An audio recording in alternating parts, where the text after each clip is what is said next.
جای عرق گرفته نمیتونه. آخه امروز کالا برآمده است، آب زلال برآمده است، دابری برآمده، قبرستان نخواد که یگان که همین جای همون پیشاب گرفته نمیتونه، حتی از وی پیشاب حلالتر است.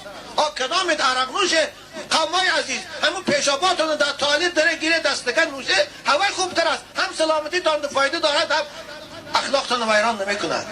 ما نخوام مسلمان عرق خوره. پیغمبر خدا گفت لا یشرب الخمر حین یشربها و هو مؤمن.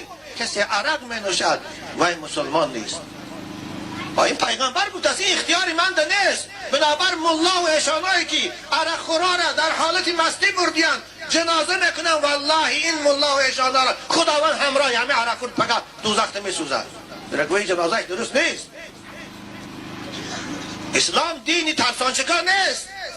اسلام دینی خوشامد نیست. اسلام دینی خدا هست، صاحبش خدا هست، حکم فرماش خدا هست. ما باید حکم خدا را اجرا کنیم.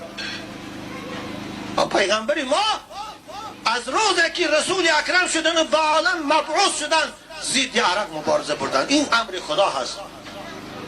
ضد عرق مبارزه بردن. چو عرق می نوشن بچه‌ای، چو جوانای امروز اکنون این مصیبت کمتر نبود. مادر تاجیک عرق می نوشد. من هفته گذشته یک آدمی منصبداری کلان نامش گم که به خاطر خجالت میشد آمد از نزد من، زنش 3 طلاق کرده. پرسیدم سبب طلاقی باشه، والله من شرم میدارم. گفت من ایزا میکشم به همه آبرو همه واقعه رو گویم. زنش ویچر میرد دوگانش هم ویچر رجدینش از اون سو منوشد مست میبیاد. زنی تاجیک صاحبی 3 فرزند از اون سو مست میبیاد. میگه خانه آمدم از کار. گفتم کجا بودی؟ میگه گپ زد دهانش بوی عرق کرد. اما تو مسلمانی نخواه عرق نوشی.